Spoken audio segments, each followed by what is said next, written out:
WhatsApp पर अब बदल गया सब कुछ, कई लोग नहीं चला पाएंगे अब व्हाट्सएप। नमस्कार, आप देख रहे हैं टीवी 12 और मैं हूं आपके साथ ऋतु। डिजिटल युग में हमारी सुरक्षा और निजता को बनाए रखना सबसे बड़ी प्राथमिकता बन चुकी है। इसी संदर्भ में भारत सरकार ने एक महत्वपूर्ण और सख्त कदम उठा लिया है जो 1 मार्च 2026 से लागू होने जा रहा है। इस नए नियम के तहत व्हाट्सएप समेत अन्य मैसेजिंग ऐप्स के लिए एक नया सिम ब्रांडिंग सिस्टम लागू किया जा रहा है। इसका मतलब यह है कि अब ये ऐप्स केवल उन्हीं मोबाइल फोन में काम करेंगे जिन्हें वैध और रजिस्टर्ड सिम कार्ड होगा। यह कदम साइबर धोखाधड़ी और फ्रॉड को रोकने के लिए उठाया गया है, जिससे यूजर्स की सुरक्षा को कई हद तक बेहतर बनाया जा सके। वर्तमान में व्हाट्सएप और कई अन्य मैसेजिंग ऐप्स एक ही नंबर को विभिन्न उपकरणों पर उपयोग करने की अनुमति देते हैं, जिससे साइबर अपराधियों के लिए धोखाधड़ी करना बेहद ही आसान हो जाता है।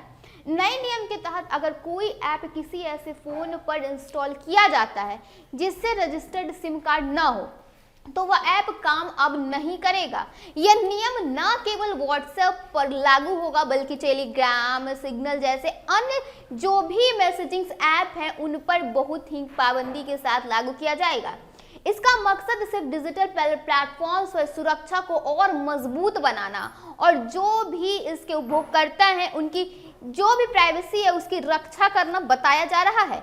इस कदम से न केवल साइबर अपराधों में कमी आने की उम्मीद जताई गई है, बल्कि इससे जो भी यूजर्स हैं वो अपने अकाउंट की सेफ्टी पर कई हद तक और भरोसा जो है वो अपने लिए बढ़ाते हुए नजर आएंगे।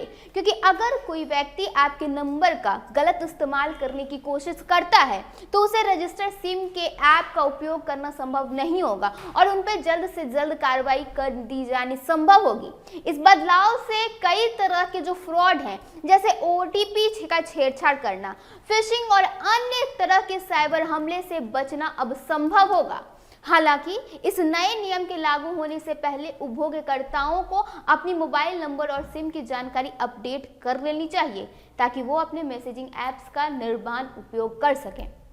सरकार की ओर से यह भी स्पष्ट कर दिया गया है कि इस प्रक्रिया के तहत यूजर फ्रेंडली और आसान तरीके अपनाए जाएंगे ताकि सामान्य जनता को किसी तरह की असुविधा का सामना न करना पड़े। इस नई पॉलिसी के पीछे साइबर सुरक्षा को मजबूत करना ही मुख्य मकसद है, जो लगातार बढ़ते डिजिटल प्लेटफॉर्म के खतरों के बीच अत्यंत आवश्यक हो गया है। विशेषज्ञों का मानना है कि यह नियम डिजिटल इंडिया के लक्ष्य को मजबूत करेगा और भारतीय यूजर्स की सुरक्षित ऑनलाइन वातावरण को प्रदान करेगा।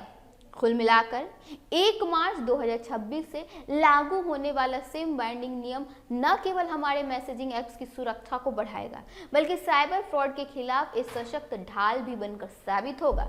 यह बदलाव डिजिटल दुनिया में विश्वास बढ़ाने और सुरक्षित संचार सुनिश्चित करने की दिशा में एक महत्वपूर्ण कदम बताया जा रहा है। इसलिए सभी यूजर्स को चाहिए कि वे समय रहते अपने मोबाइल नंबर की पुष्टि कर लें और इस नए नियम के लिए खुद को तैयार कर लें।